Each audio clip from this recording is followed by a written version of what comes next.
Ang matibay na pananalig kay Jesus ang sagot sa ating paghihirap at pagdadalamhati. Ganito ang naging karanasan ng Kananeyang nagtiwala kay Jesus para pagalingin ang kanyang anak na sinapian. Sa Eukaristiyang ito, ipanalangin nating tayo'y mabiyayaan ng ganitong uri ng pananampalataya upang makadulog tayo sa Panginoon ng may panatag na kalooban. Magsitayo na po tayo.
Sa ngalan ng Ama, ng Anak at ng Espiritu Santo. Amen. Ang pagpapala ng ating Panginoong Hesukristo, ang pag-ibig ng Diyos Ama, at ang pakikipagkaisa ng Espiritu Santo naway sumainyong lahat. At sumaiyo rin. Mga minamahal na kapatid, welcome sa ating banal na pagdiriwang. Muli tayo ay nagkakasama-sama at nagkakatipon-tipon upang ating purihin at pasalamatan ng Diyos dahil sa mga biyayang ipinagkaloob niya sa atin. Tayo ngayon ay nasa 22 linggo sa karaniwang panahon. At upang tayo maging karapat-dapat sa banal na pagdiriwang na ito, aminin natin ang ating makasalanan at humingi tayo ng kapatawaran. Tayong lahat, inaamin ko sa makapangyarihang Diyos at sa inyo mga kapatid, na lubha kong nagkasala sa isip, sa salita at sa gawa at sa aking pagkukulang. Kaya'y sinasamo ko sa mahal na Berheng Maria, sa lahat ng mga anghel at mga banal, at sa inyo mga kapatid, na ako'y panalangin sa Panginoong ating Diyos. Kaawaan tayo na makapangyarihang Diyos, patawarin tayo sa ating makasalanan, at patubayan tayo sa buhay na walang hanggan. Amen. Panginoon, kaawaan mo kami. Panginoon, kaawaan mo kami. Kristo, kaawaan mo kami. Kristo, kaawaan mo kami. Panginoon, kaawaan mo kami. Panginoon, kaawaan mo kami. Luwalhati sa Diyos sa kaitaasan, kaloob sa lupa ay kapayapaan. Pinupuri ka at ipinagdarangal, sinasamba ka namin sa dakila mong kalwalhatian.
Manalangin tayo.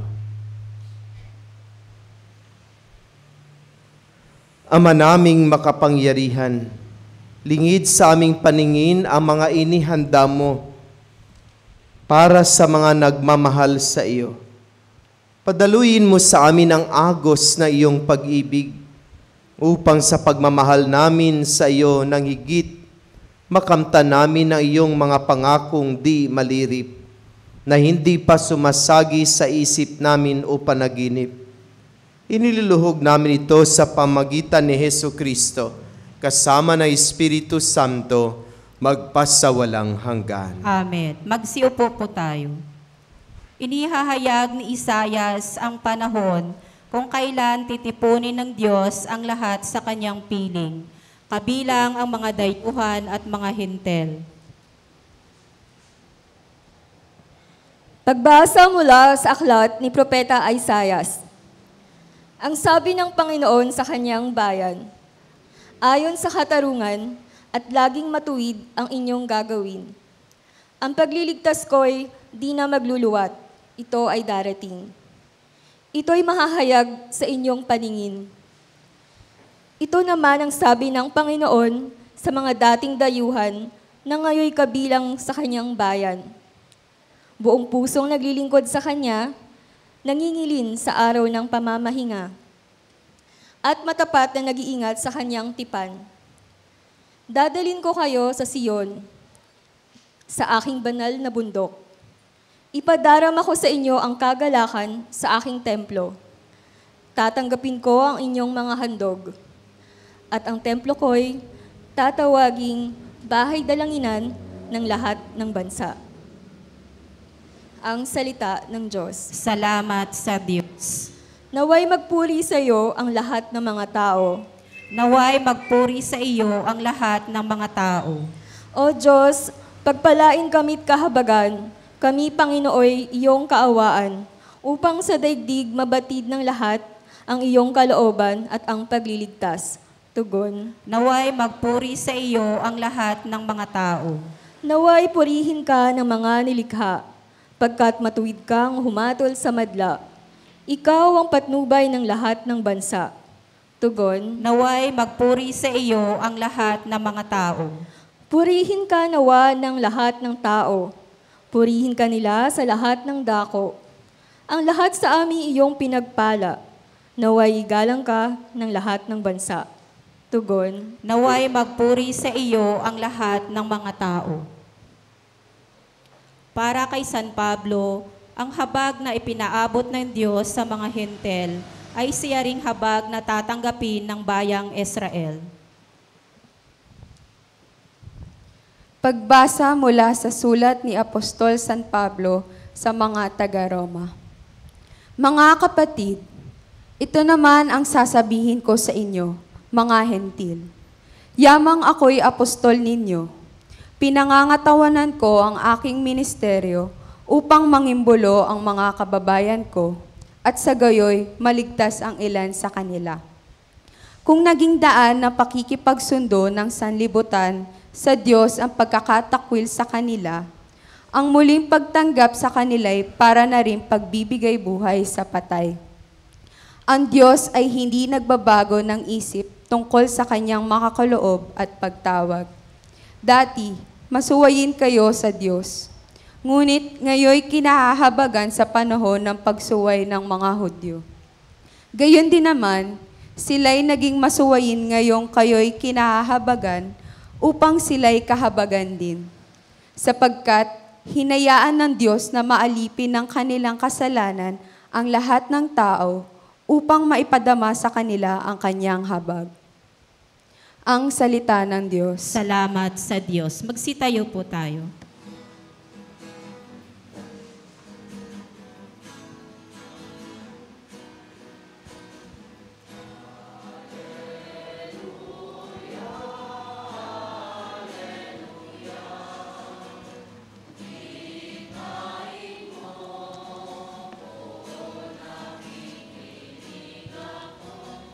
Sa iyong mga salita, Hallelujah, Hallelujah, Hallelujah.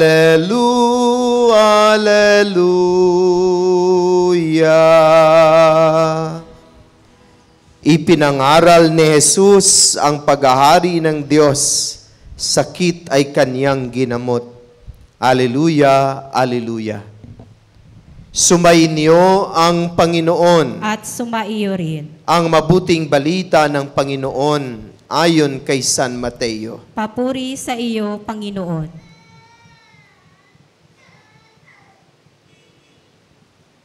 Noong panahong iyon, si Jesus ay nagpunta sa lupaing malapit sa Tiro at Sidon.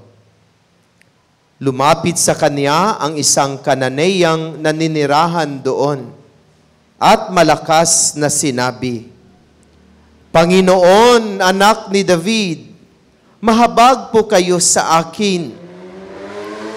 Ang anak kong babae ay inaalihan ng demonyo at masyadong pinahihirapan. Ngunit gaputok may di tumugon si Jesus.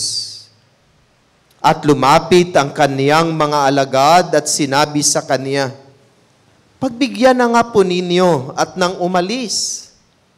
Siya'y nag-iingay at susunod-sunod sa atin. Sumagot si Jesus, Sa mga tupang naliligaw ng sambahayan ng Israel lamang ako sinugo. Ngunit lumapit sa kanya ang babae, lumuhod sa harapan, at ang sabi, Tulungan po ninyo ako, Panginoon. Sumagot si Jesus, Hindi dapat kunin ang pagkain ng mga anak upang ihagis sa mga tuta. Tunay nga po, Panginoon, tugon ng babae. Ngunit ang mga tuta man ay nagsisikain ng mumong nalalaglag sa hapag ng kanilang Panginoon. Kaya't sinabi sa kanya ni Jesus, Napakalaki ng inyong pananalig. Mangyayari ang hinihiling mo. At noon day, gumaling ang kaniyang anak. Mga kapatid, ang mabuting balita ng Panginoon. Pinupuri ka namin, Panginoong Hesukristo. Magsiupo po tayo. Magandang umaga po sa lahat. Sa umagang ito, mulit-muli, mga kapatid, tayo ay nagkakasama-sama at nagkakatipon-tipon upang muli nating ipahayag ang ating mga papuri at pasalamat sa Diyos. Siyempre, karapat-dapat lamang na purihin at pasalamatan natin ang Diyos. Dahil ang Diyos ay patuloy na nagpapamalas ng Kanyang kagandahang loob sa atin. Patuloy niyang ipinapadama sa atin ang Kanyang pag-ibig, ang Kanyang pagmamahal, at ang Kanyang kagandahang loob at ang Kanyang pagmamahal ay konkreto niyang ipinapahayag sa pamagitan ng pagbibigay sa atin na mga biyaya na ating kinakailangan sa buhay. At dahil dito, karapat-dapat lamang na hindi natin makalimutan araw-araw ang ating mga papuri at pasalamat sa Diyos. Mga minamahal na kapatid, tayo ngayon ay nasa 20 linggo ng karaniwang panahon.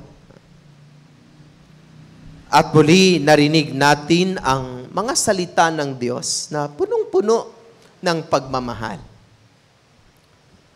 Punong-puno ng pagmamahal ang Kaniyang mga salita dahil tayo ay Kanyang pinapangaralan. Tayo ay Kanyang tinuturuan. Tayo ay Kanyang ginagabayan kung ano ang mga dapat nating gawin upang hindi tayo maligaw ng landas, upang hindi tayo mapawalay sa Kanya. Kaya palagi niya tayong binibigyan ng gabay sa pamamagitan ng Kaniyang mga salita. At narinig natin ang kwento ng isang nanay na punong-puno ng pagmamahal sa kaniyang anak.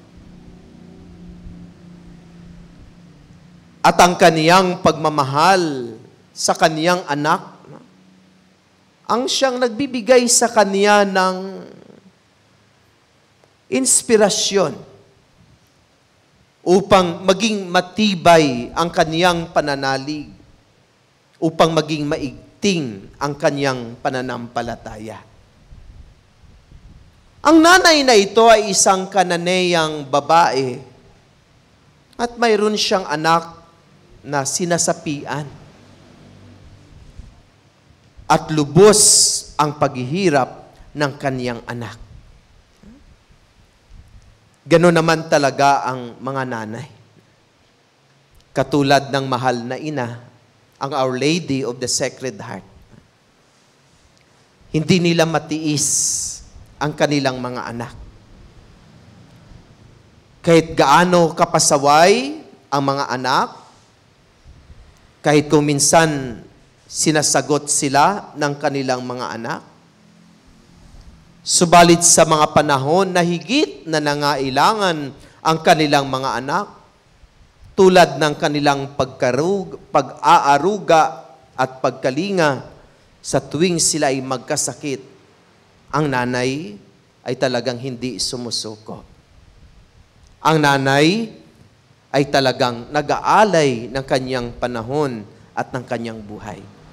Ganun ang nangyari sa ating ebanghelyo, na kung saan ang nanay na Kananeyang babae ay mayroong anak na sinasapian at lubos na pinapahirapan ng demonyo. Siguro ang nanay na ito ay narinig na niya si Jesus. Nabalitaan na niya kung paano magpagaling si Jesus at magpalayas ng masamang espiritu. Kaya parang nabigyan siya ng pagkakataon upang lumapit sa ating Panginoon. At talagang sumisigaw siya na humihingi ng tulong ni Jesus. Sabi niya, Panginoon, anak ni David, mahabag po kayo sa akin. Ang anak kong babae ay inaalihan ng demonyo at masyadong pinahihirapan. Subalit, inisnab siya ni Jesus. Walang kibo si Jesus. Walang tugon ang ating Panginoon. Kung minsan parang ganun din ang ating mga karanasan. Kung minsan parang hindi tayo pinapansin ng Diyos. Kung minsan parang hindi dinirinig ng Panginoon ang ating mga panalangin. Wala siyang kibo. Sabi nga ng ating ebanghelyo, ngunit gaputok may di tumugon si Jesus. At ang mga alagad ni Jesus ay lumapit sa kanya at sinabihan si Jesus, pagbigyan mo na siya. Ang ingay-ingay niya at sunod-sunod sa atin. Parang makulit, sabi niya. Sabi ng mga alagad ni Jesus, kaya pagbigyan mo na siya. Siguro si Jesus ay talagang sinusubukan niya ang nanay na ito kung gaano siya katapat sa kanyang pananalig at katutuo sa kanyang hinihingi. Kaya nga ang nanay ay muling lumapit kay Jesus. Sinabihan niya si Jesus at lumuhod siya sa harapan ng Panginoon. At sabi niya kay Jesus, tulungan mo naman ako. Maawa ka naman sa akin. Maawa ka naman sa aking anak. Tulungan mo naman ako. Subalit sinagot siya ni Jesus, hindi dapat kunin ang pagkain ng mga anak upang ihagis sa mga tuta. Instead of consolating words, nakarinig pa siya ng masakit na salita. Tuta. Hayop. Diba kapag inihahalin tulad tayo sa hayop, isang pinakamababa na mga salita at masasakit na mga salita. At kung minsan naririnig natin ang mga ito, ako may mga naririnig ako, no? Mayroong mga nagsasabi, para kang baboy. Pag kumain ka, para kang baboy. Ang ugali mo, parang ugali ng unggoy. Mayroon ding mga mag-asawa, kapag mag-away sila, yung matinding away nila, sabi ng asawa, hayop ka! Di ba? Kasi asal hayop, masakit na salita. At para bang hindi ini-expect natin kay Jesus na makapagsalita siya na maganitong salita doon sa humingi ng tulong sa kanya. Subalit kahit nakarinig ng napakasakit na salita ang nanay na ito, hindi niya pinapansin. Kasi mahalaga sa kanya ang kanyang anak. Mahal na mahal niya ang kanyang anak. Ang importante, mapagaling ang kanyang anak. Kaya kahit nakarinig siya ng mga masasakit na salita, ay hindi niya pinapansin ang mga iyon. Bagkus sinabi pa niya kay Jesus, tunay nga po, Panginoon. Ngunit ang mga tuta man ay nagsisikain ng mumong nalalaglag sa hapag ng kanilang Panginoon. Sabi ng babae, kahit mumo lang ang ibibigay mo sa akin, sapat na para sa aking anak upang siya ay gumaling. Kahit mumo lang na nahuhulog sa hapag, ang ibibigay mo sa akin para sa aking anak ay sapat na upang gumaling ang aking anak. Kaya humanga si Jesus sa nanay na ito. At sinabihan niya ang nanay, napakalaki ng iyong pananalig. Mangyari ang hinihiling mo. At noon day, gumaling ang kanyang anak. Mga kapatid, kamusta naman ang ating pananalig? Kamusta naman ang ating buhay panalangin? Kung minsan, madali tayong mainip sa ating mga panalangin. Kahit sa ating pagdiriwang ng banal na misa, kapag humaba-haba na ang humili ni Father, tinitingnan na natin ang ating orasan. Madali tayong mainip. Kahit sa ating mga buhay panalangin, naiinip tayo. Kung minsan sinasabi natin, itama na yung 10 Aba Ginoong Maria, sobra-sobra na.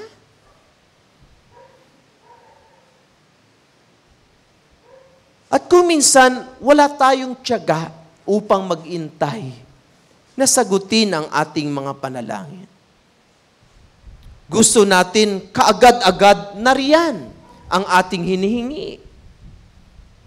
Gusto natin kaagad-agad na riyan ang ating request. Kasi nasanay tayo sa ating kultura sa ngayong panahon na palaging instant.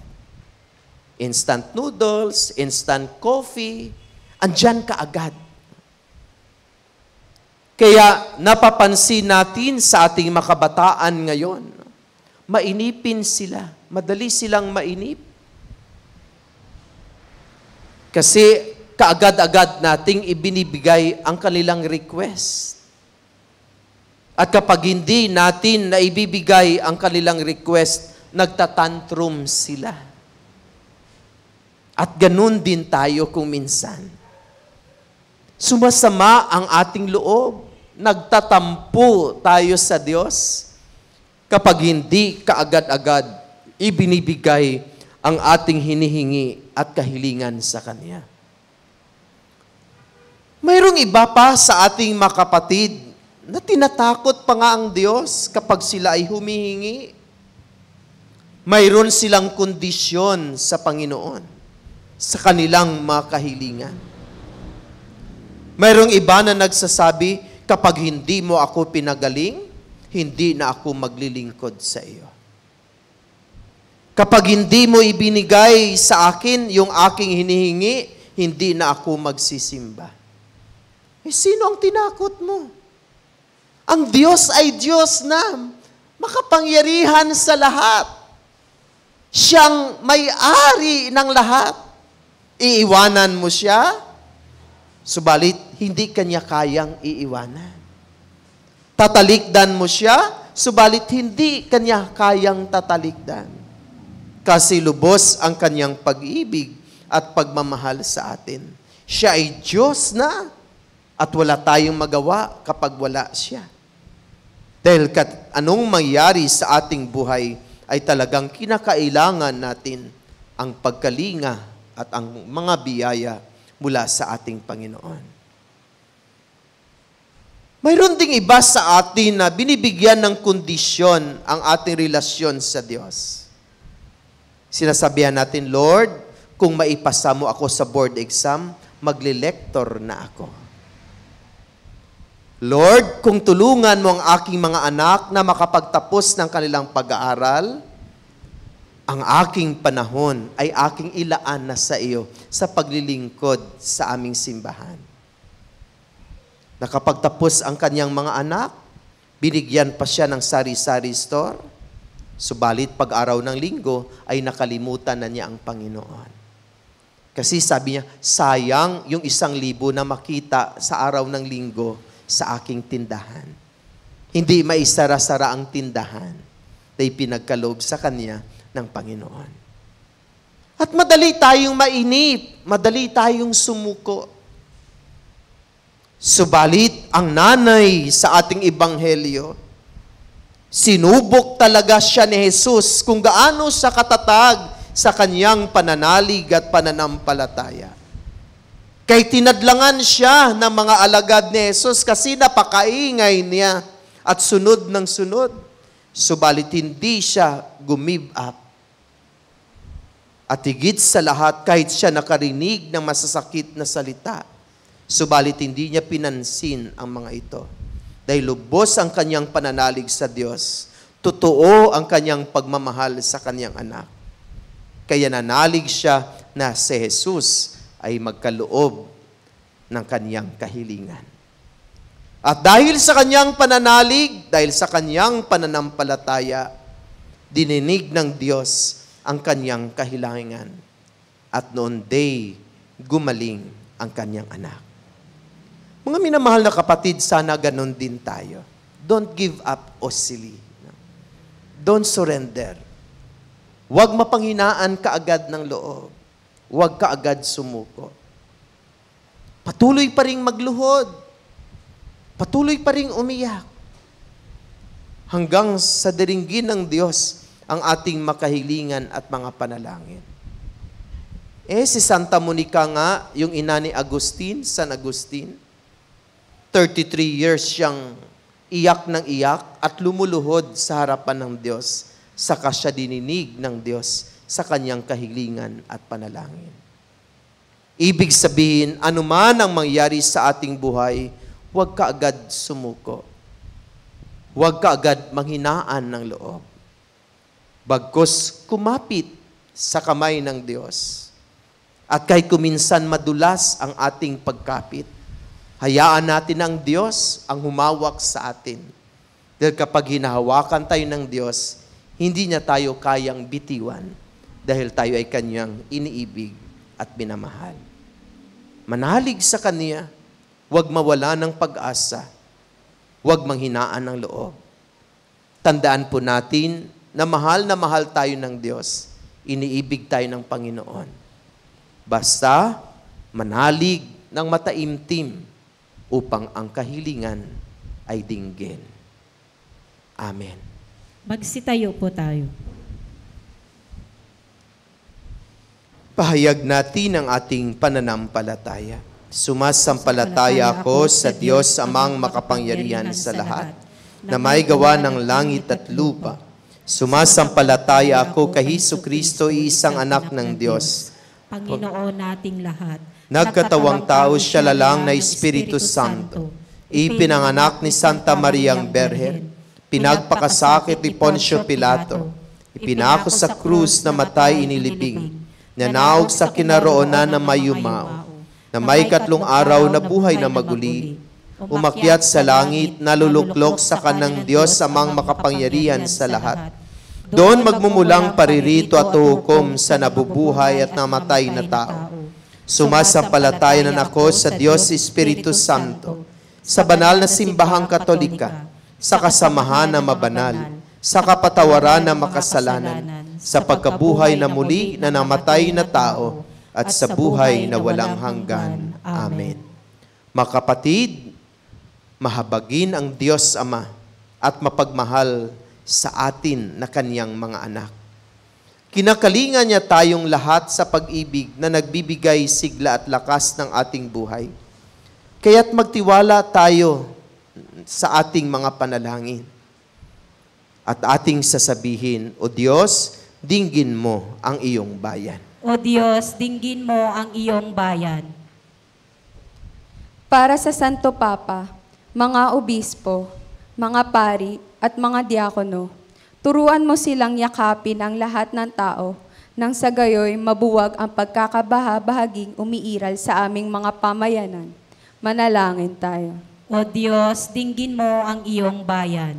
Para sa mga pinuno ng pamahalaan, naway maging tapat sila sa kanilang tungkuling, maglaan ng mga programa para sa mga dukha, mga biktima ng karahasan, at mga pinabayaan ng kanilang mga pamilya. Manalangin tayo. O Diyos, dinggin mo ang iyong bayan. Para sa mga magulang na nawalan ng mga anak dahil sa sakit, kalamidad, marahas na pagpaslang, at digmaan, naway tulad ng babaeng Kananea, makadama sila ng pag-asa at pagmamalasakit mula sa kanilang komunidad. Manalangin tayo. O Diyos, dinggin mo ang iyong bayan. Para sa mga dumaranas ng matinding pagsubok sa buhay, mga nasisiraan ng loob, mga may sakit at nag-aagaw buhay, naway dulutan mo sila ng ginhawa sa katawan at kaluluwa. Manalangin tayo. O Diyos, dinggin mo ang iyong bayan. Para sa mga kapatid naming yumao, matanggap nawa nila ang awat habag mo, O Diyos, upang ganap nilang makaptan ang buhay na walang hanggan. Manalangin tayo. O Diyos, dinggin mo ang iyong bayan. Sa ilang sandali ng katahimikan, ating ipanalangin ang iba pang mga pangangailangan ng ating pamayanan, pati na rin ang ating pansariling kahilingan.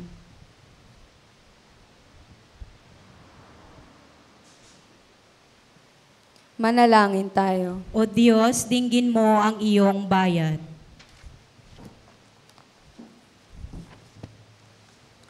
Ama, sa gitna na maraming pagsubok sa aming buhay, taos puso kaming nanalangin sa iyo.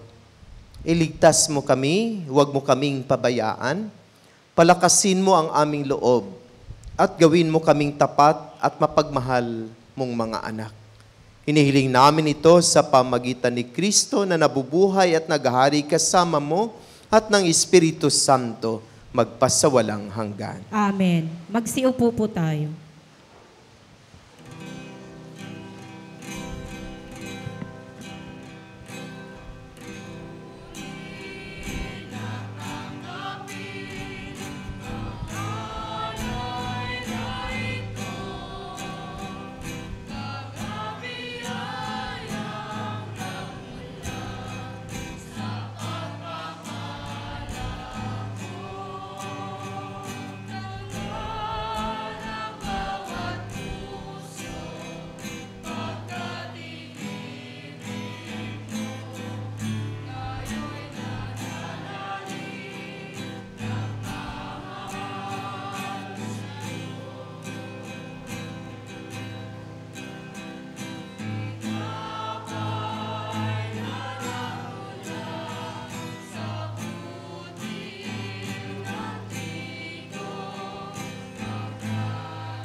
Magsitayo po tayo. Manalangin kayo makapatid upang paghahain nating ito ay kalugdan ng Diyos amang makapangyarihan. Tanggapin nawa ng Panginoon itong paghahain sa iyong mga kamay, sa kapurihan niya at karangalan, sa ating kapakinabangan at sa buong sambayanan niyang banal.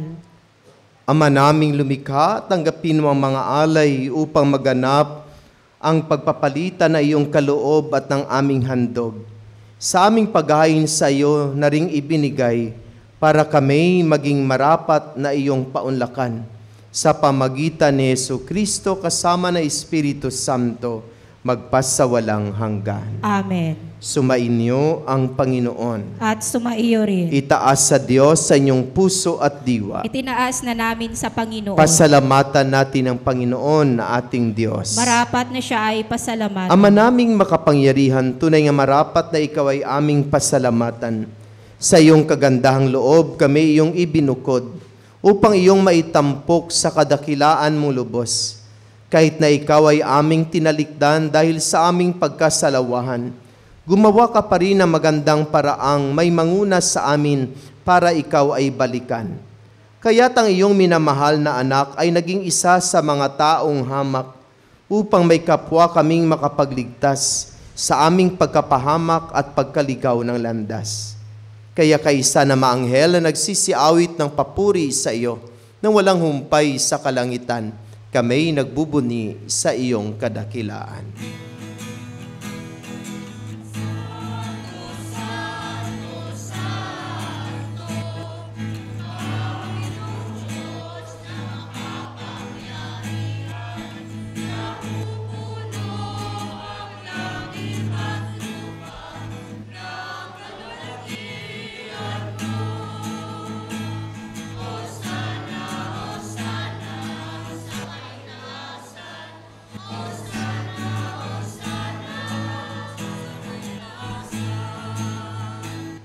Nagpala ang naparirito sa ngalan ng Panginoon.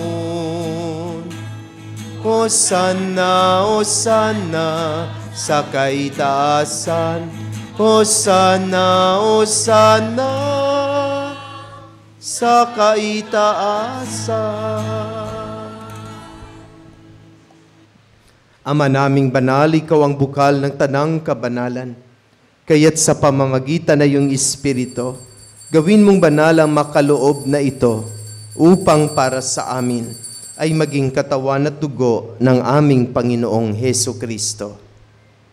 Bago niya pinagtiis ang kusang loob na maging handog, hinawakan niyang tinapay, pinasalamatan kaniya, pinagati-hati niya iyon.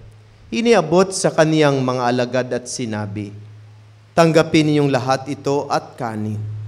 Ito ang aking katawan na ihahandog para sa inyo.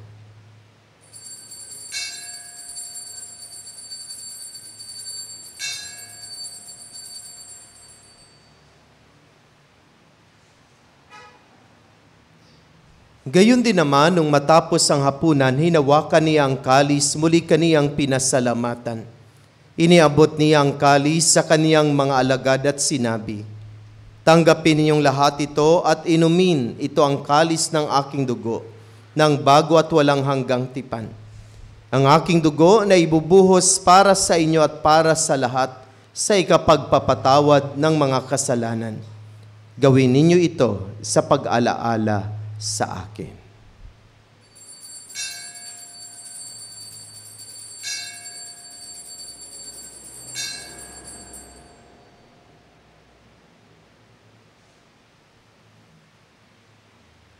Ipagbunyin natin ang misteryo ng pananampalataya.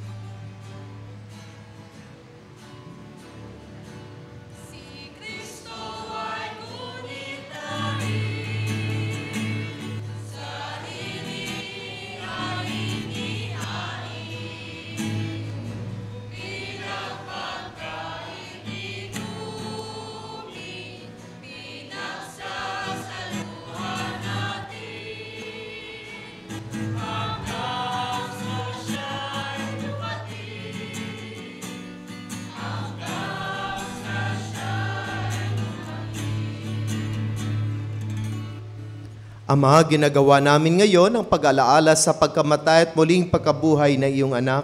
Kaya tinialay namin sa iyo ang tinapay na nagbibigay buhay at ang kalis na nagkakaloob ng kaligtasan.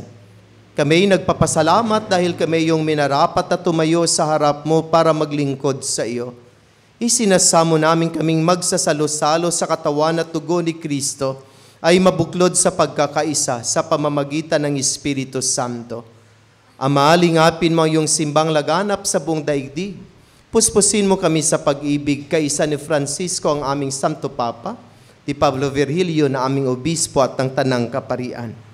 Alalahanin mo rin ang mga kapatid naming nahimlay na may pag-asang sila'y muling mabubuhay, gayon din ang lahat ng mga pumanaw. Kaawaan mo sila at patuloyin sa iyong kaliwanagan. Kaawaan mo at pagindapatin kaming lahat na makasalo sa iyong buhay na walang wakas, kaysa na mahal na Bereng Maria, Ina ng Diyos, ng kanyang kabiyak ng puso si San Jose, kaysa na mga apostol at ang lahat ng mabanal na namuhay dito sa daigdig ng kalugod-lugod sa iyo. May pagdiwang nawa namin ang pagpupuri sa ikararangal mo sa pamagitan na iyong anak na aming Panginoong Hesu Kristo. Sa pamamagitan ni Kristo, kasama niya at sa Kanya,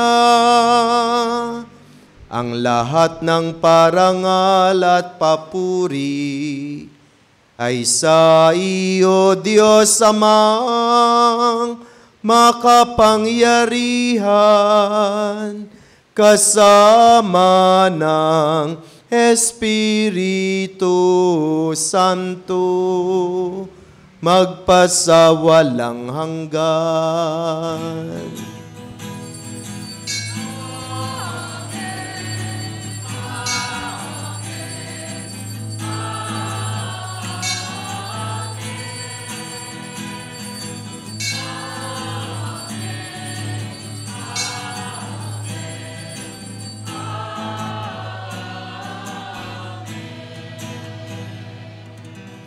Sa tagubilin na nakagaling na utos sa turo ni Jesus na Panginoon natin at Diyos, ipahayag natin ang lakas loob.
Hinihiling namin kami adya sa lahat ng masama, pagkalooban ng kapayapaan araw-araw, iligtas sa kasalan, ilayo sa lahat ng kapahamakan, samantalang aming pinanabikan ang dakilang araw ng pagpapahayag ng tagapagligtas naming si Hesu Kristo. Sapagkat sa iyo ang kaharian at ang kapangyarihan at ang kapurihan magpakailanman. Amen. Panginoong Hesu Kristo, sinabi mo sa iyong mga apostol, kapayapaan ang iniwan ko sa inyo, ang aking kapayapaan ang ibinibigay ko sa inyo.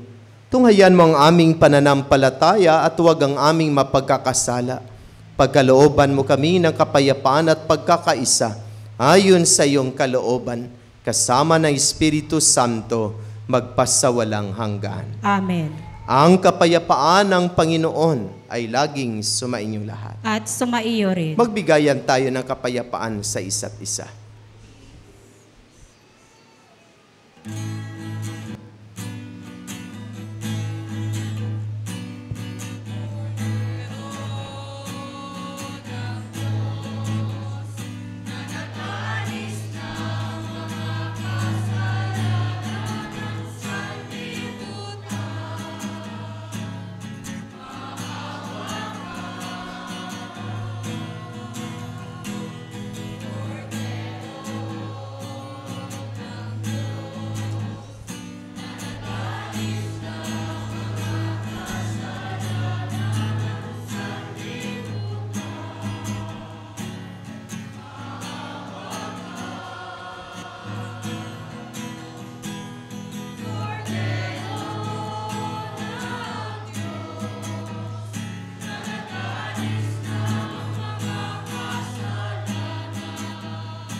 Mga kapatid, narito si Jesus, ang kordero ng Diyos, siya nag-aalis na makasalanan ng sanlibutan. Mapalad ang mga inaanyayahan sa kanyang banal na piging. Panginoon, hindi ako karapat-dapat magpatuloy sa iyo, ngunit sa isang salita mo lamang ay gagaling na ako.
Magsitayo po tayo.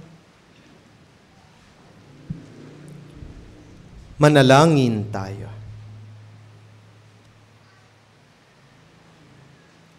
Ama naming mapagmahal, sa banal na pakikinabang si Kristo ay aming pinagsaluhan.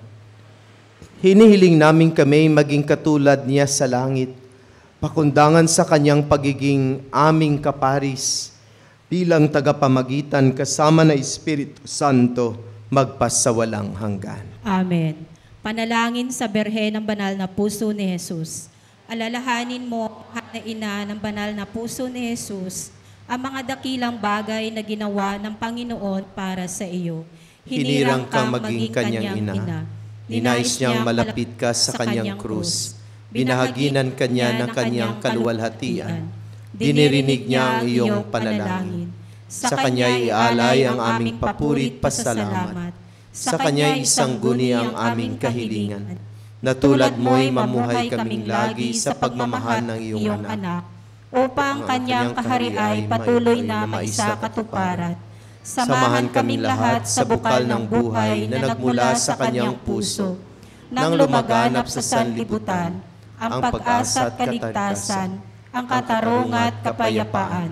Pagmasdan mo kaming sayo'y nagtitiwala, pakinggan mo kaming sayo'y nagsusumamo. Maranasan nawa namin lagi ang makainang pagkalinga mo, siya nawa.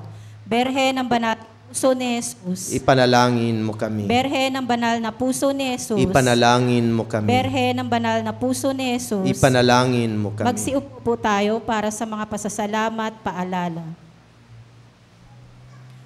Pasalamatan po natin ang lahat ng tumulong sa paglilingkod, ang music ministry, lay Eucharistic ministers, ministry of altar servers, ministry of ushers, greeters and collectors, ministry of lectors and commentators, social communication ministry para sa ating FB live streaming, sa ating pong naririto ngayon at sa nanguna sa ating banal na pagdiriwang, Reverend Father Sammy Patriarca MSC.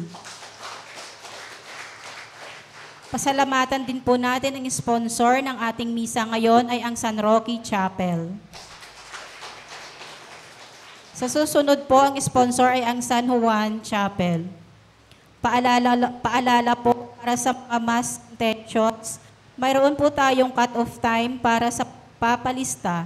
Ito po ay 10 minuto bago ang ikasiyam ng umaga o bago mag-umpisa ang misa. Limitahan lamang po sa 5 pangalan ang inyong intention. Mangyari lamang po, pumila at magpalista ng personal sa commentator upang ma-check ang mga pangalan. Patuloy po nating suportahan ang ating isang dakot program sa pamagitan ng pag-aalay ng bigas na ating ipamamahagi sa mga kapatid nating higit na nangangailangan. Ang isang dakot mo ang papawi sa gutom ko. Gayon din po ang ating balikhandog at ang mga donasyon para sa pagpapagawa at mga pangangailangan ng ating simbahan. At dahil nalalapit na po ang kapistahan ng ating mahal na patrona, ang Our Lady of the Sacred Heart, at bilang pagkakada, mayroon po tayo at ibang aktibidad tulad ng patronal visit. Ito po ang mga ay-up dalaw sa ating mga kapilya ng ating patrona, ang Our Lady of the Sacred Heart.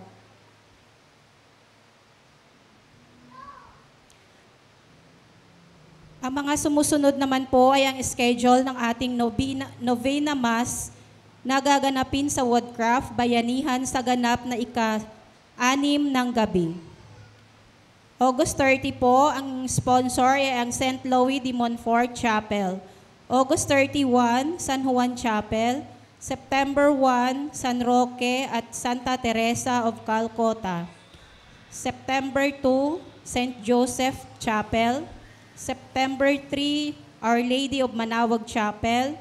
September 4, Our Lady of Piña Francia and San Lorenzo Chapel. September 5, Mother of Perpetual Help Chapel. September 6, Our Lady of Lourdes Chapel. September 7, St. Clair at San Pedro Calungsod Chapel. August 30, 7:30 p.m., Bingo Royal at Puso Cooking Festival Contest. September 1, 7:30 p.m., Pasumba ni Maria Contest. September 4, 7:30, Barangays Night. September 6, 7:30, Volleyball and Basketball Championship Game.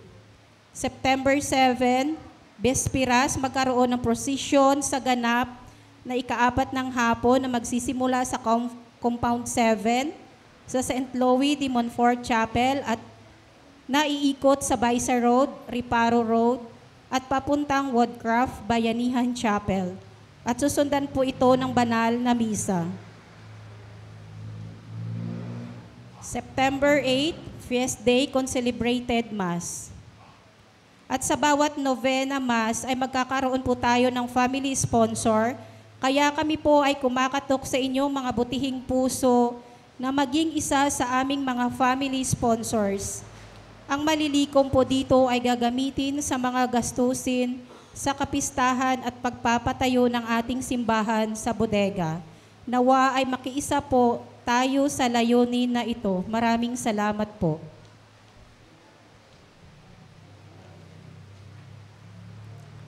Mga karagdagang paalaala. Una, dapat po nating tandaan na wala po tayong inaatasan na mga seminarista na humingi ng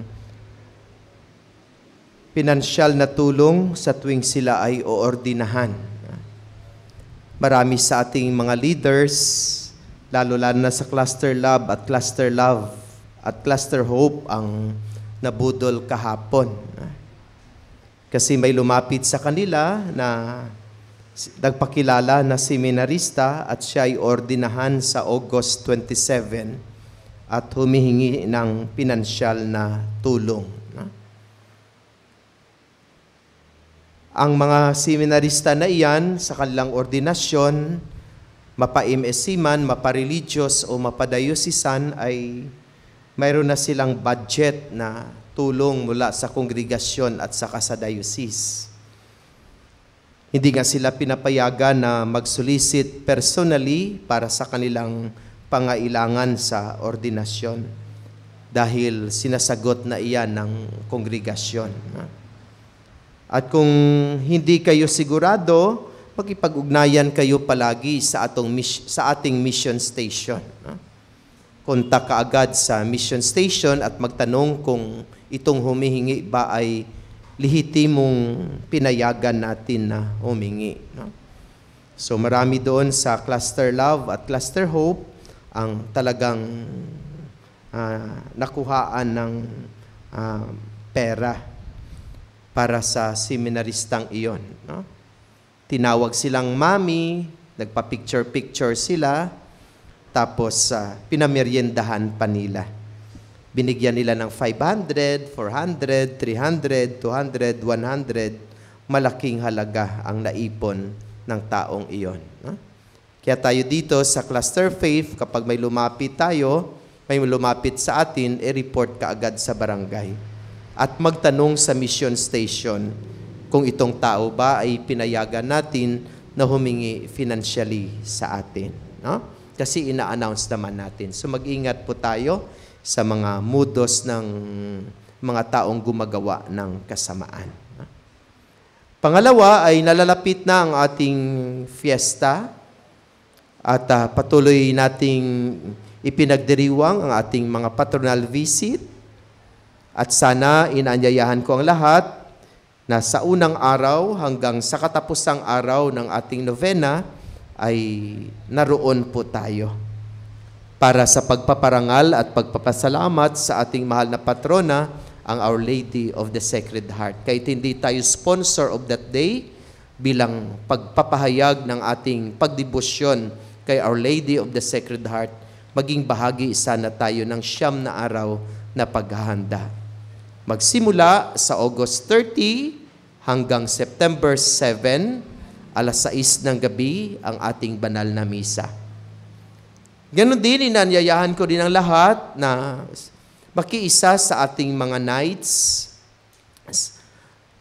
lalong-lalo na ang ating BEC night sa August 30.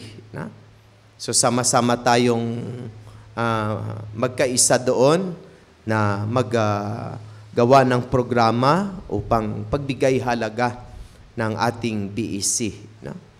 So, simulan iyon ng banal na misa, 6 o'clock. Tapos pagkatapos ng misa, maghapunan tayo. Pagkatapos ng hapunan, mag-proceed tayo sa covered court ng bayanihan upang doon gawin ang BEC night. At ipasok po natin ang bingo royal natin, bahagi ng ating paghanap ng pundo para sa magagastusin natin sa ating fiesta. Kasi marami tayong activities, marami din tayong expenses, kailangan po natin ang inyong tulong at suporta. No? So magbenta pa tayo ng maraming bingo cards, laruin man yun o hindi, ang mahalaga makalikom tayo ng pondo para sa ating gastusin sa kapiyastahan. At ipasok din natin ang ating judging time ng ating puso ng saging cooking contest. No? Doon din natin yun i-judge. No? Tapos sa sa September 1, ang Sumba ni Maria. So, paki-submit na lang ng mga Sumba groups natin na sasali sa contest na ito. Tapos, September 4, ang Barangay Nights. Punta din tayo, samahan natin ang ating mga barangay officials and workers. Sila yung gagawa ng programa, sila din ang magpe-present, ang makapitan ay mapakinggan po natin ang kanilang mensahe. Ang ating participation doon ay uupo, makinig, mamalakpak, at kakain ng ihanda ng 4 na barangay. Tapos ang ating championship games sa September 6, ang ating mga ball games. At sa September 7, ang ating procession. Procession ng mga imahe ng ating mahal na patron at kasama ang ating patrona sa mission station, ang Our Lady of the Sacred Heart. Magsimula sa Compound 7 sa St. Louis de Montfort Chapel sa ganap na alas 4 ng hapon. Dumating man ang inyong sharp na alas 4 kasi may misa ng alas 6. Wala o nandoon ang inyong patron, maglakad kami. No? So, bahala ang inyong patron na maghabol. No? Basta pag alas 4 ng hapon, sisimulan namin ang prosesyon. No? Ang siguraduhin namin, nandoon si Our Lady of the Sacred Heart. Kung wala pang inyong patron, hahabol na lang siya. Magtakbuhan kayo, no? Para makahabol siya sa prosesyon, no? Kasi naabol natin ang 6 o'clock na misa doon sa Woodcraft Bayanihan. Tapos kinabukasan, 3-in-1 celebration, 6th Foundation Day natin. Tapos piyesta ng Our Lady of the Sacred Heart at birthday ni Mama Mary, no? So, sama-sama din tayo uli doon. Pagkatapos ng banal na misa, punta tayo sa covered court ng Woodcraft Bayanihan. Doon ang ating lunch, no? With Barrio Fiesta team, no?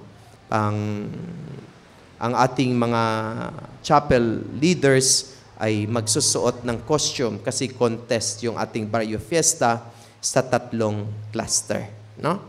So, yun po yung ating ganap sa ating pagdiriwang ng ating kapiyastahan. Tapos, kaya kinakailangan natin ang inyong tulong at suporta sa pamagitan ng pagiging family sponsor. No? So, wala pong halaga ang ating pagingi ng tulong at suporta sa pamagitan ng family sponsor. As many as we can, as big as we can. Kasi doon natin kukunin ang gagastusin natin sa fiesta, ang matitira ay idagdag natin sa pondo sa pagpapatayo ng simbahan ni Maria sa bodega. No? So, maswerte nga tayo dahil yung ating contribution matag chapel is 1,600 lang. No? Yun ang contribution plus yung ating bingo royal at saka yung ating family sponsor, no? So, maswerte po tayo na yun lang, no? Kung nasako pa kayo ng Santa Quiteria nung fiesta po nila, ito ay feedback sa akin ng Tagalibis Chapel. No? So noong fiesta ng Santa Quiteria, marami ng pera ang Santa Quiteria, ang parokya. No? Noong fiesta nila, binigyan sila ng raffle ticket, considered sold out, worth 10,000 pesos. Maliit o malaking kapilya ay binigyan, considered sold out, 10,000 pesos. Hindi natin yan ginawa dito. Pero kung hindi nyo ako tulungan, at kung hindi sila magbigay ng 10,000, isarado ang kapilya, walang misa ang kapilya. So kung hindi nyo ako tulungan, baka gagawin ko rin yun dito sa mission station. Tapos, doon din, sabi nila, Father, ang aming kolekta sa misa is only 350 pesos. Pero matagmisa ang pari, hingian kami ng stipend na 1,000. Magdala ng gitarista para choir, bibigyan namin ng 250. Pakainin pa namin sila, gagastos kami ng 500. 350 lang ang aming kolekta, saan namin kukunin ang pang-abono? O tayo, sige lang ako, misa lang ako ng misa, ni 5 wala akong hinihingi sa inyo. Wala tayong stipend sa ating mga misa. No? Ako pa ang choir. No? Ako pa ang nagmimisa. No? Pero wala akong hinihingi. Ang aking hinihingi lang tuwing piyesta at mga pagdiriwang natin, tayo ay magdamayan, tayo ay magsuportaan upang maging matagumpay ang ating mga pagdiriwang. No? Kaya marami na doong mga officers sa Santa Quiteria ang gustong mag-leave. No? Kasi mag-absent ka sa meeting, 500 ang multa. Mag-late ka sa meeting, 100. Lay ministers, mag-meeting sila. Pag absent ang minister, multa ng 500. Pag late ang minister, multa ng 100. Ang mga katekista, ang mga lektor, pag absent ang lektor, 500 automatic ang multa. Pag absent, pag late, 100 automatic. So yun na ang ganap sa ating parokya. Hindi natin gustong mangyari yan dito kasi iba tayo, mission station tayo. Mayroon tayong misyon, abutin natin yung mga hindi inaabot. Kaya magtulungan tayo at magsuportaan sa bawat isa. No? And lastly, galing po ako ng Cebu nung last week dahil in-invite po tayo na magmisa sa ikawalong araw ng kanilang novena sa pagpaparangal sa kanilang patron na si Senior San Roque. No? August 16 yung kanilang fiesta. Napakaraming tao. Hanggang labas, napakalaki na ng simbahan, punong-puno sa loob, standing ovation. Hanggang sa labas, standing ovation, standing position ang mga tao. No? Ibig sabihin, maraming nagdidibusyon kay Senior San Roque. No? Tapos nandoon din tayo sa kanilang piyesta. No? Tapos sa loob ng 5 araw, ay nagkaroon din tayo ng meeting ng mission office. No? Pero ang nakaantig ng aking pagdalaw sa Cebu ay mayroong isang pamilya na siguro nanonood sila ngayon kasi nagsusubaybay sila sa ating live streaming for more than a year na mula nung dumating ako. No? At sila din ay palaging nanonood ng ating live streaming ng ating banal na misa. Ang tatay na ito ay isang tricycle driver. Ang nanay ay tendera sa palengke. May 6 silang anak. Ang panganay ay nakatapos ng pag-aaral, isang guro. Tapos ang 5 ay nag-aaral pa. College at high school at elementary. Tapos nasubaybayan nila noong nag-announce ako na simulan na natin ang paghanap ng pondo para ipatayo natin ang bahay ni Maria sa bodega. Tapos naantig ang kanilang damdamin nung makita nila ang aking video na talagang buhos ang ulan sa loob ng bodega. At mayroon silang konkretong ginawa dahil nais nilang maging bahagi ng ating pangarap na ipatayo ang bahay ni Maria sa bodega. Sabi nila, naawa kami kay Mama Mary kasi wala siyang bahay. Ang bahay niya ay tumutulo ng malakas. Samantala, ang bahay ni Mama Mary dito sa amin, ang laki-laki at napakaganda. Samantala doon sa bodega ay tumutulo at sirang-sira. Ang kanilang ginawa ay ganito.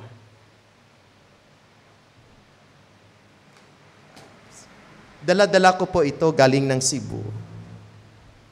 Yung kanyang mga anak, ang kanilang baon ay kanilang binabawasan. Tapos inihulog nila dito araw-araw. Sa loob ng 1 taon, napuno nila itong galon na ito. At iniabot sa akin. Sabi nila, Father, gusto naming maging bahagi ng pagpapatayo ng bahay ni Maria sa bodega. Wala kaming malaking halaga. Subalit ito ay bahagi ng aming baon araw-araw. Kasi mahal na mahal namin ang Maria at gusto namin siya mapagawa ng bahay. Kasi sira ang bahay niya doon sa inyo. Kaya nung nag-check-in po ako, pinababa ako, napasok na ang bag ko, lagay na sana sa eroplano, chinek nila uli kasi mabigat, masyadong mabigat daw yung bag ko. Sabi nila, pari, yung may-ari noon, sabi niya, hindi naman chalice, hindi naman siborium, pero mayroong mga metals na. At natuwa sila noong makita na itong mga coins na inihulog ng mga anak ng tricycle driver ay kanilang inipon para maging bahagi sila ng ating pangarap. Tumulo ang aking luha dahil nasabi ko sa sarili ko, kung nangarap yung ibang tao na mapatayuan ng bahay si Maria sa bodega, sana yung maparokyano ko sa mission station ay may ganong pangarap din. Sana naawa din sila kay Mama Mary na tumutulo yung kanyang bahay. Sana mangarap din sila na si Mama Mary dito sa bodega ay mapagawan din ng bahay. At ang pangarap ay hindi hanggang pangarap lamang, kundi kagaya ng Duyag family sa Our Lady of the Sacred Heart Parish sa Marigondon, Lapu-Lapu City, ay gumawa ng konkretong paraan upang matupad ang pangarap. Barya-barya lang, araw-araw na baon nila, inipon nila, subalit malaking halaga na para sa pagpapatayo ng bahay ni Maria. Anyayahan ko na sana tayo dito sa mission station ay may ganong pangarap din. Hindi ko alam kung mayroong talagang pangarap kayo na makapagpatayo ng bahay ni Maria dito sa bodega. Hindi ko alam kung pinapangarap nyo talaga yon. Kasi kung pinapangarap natin, kagaya ng Duyag family, sana may mga konkreto tayong hakbang at ginagawa upang matupad ang pangarap na iyon. So sana wag tayong huminto na mangarap para sa bahay ni Maria sa bodega. At sana mapangarap na iyon ay gawan natin ng konkretong hakbang upang matupad ang pangarap. So bukas po ay bibilangin po namin, sabihin ko sa inyo kung magkano yung naipon ng mga anak ng Duyag family, tricycle driver at tindera sa isang palengke na maliit. Bahagi sa pagtupad ng pangarap sa bahay ni Maria sa bodega. Kung nagawa ng mga taong nasa malayo, tayo pa kaya nakasapi ng pamayanang ito.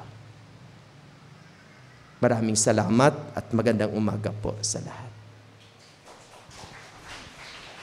Maraming salamat. Nanonood sila. Maraming salamat, Duyag family. Magsitayo na po tayo. Sumainyo ang Panginoon. At sumaiyo rin. Naway pagpalain at basbasan kayo ng ating mapagmahal na Diyos, ang Ama, ang Anak at ang Espiritu Santo. Amen. Naialay ng ating banal na misa, humayo kayong taglay ang pag-ibig at kapayapaan ni Kristo. Salamat sa Diyos. Palakpakan at purihin natin ang Panginoon. Maraming salamat sa lahat. Magandang umaga po. Happy Sunday!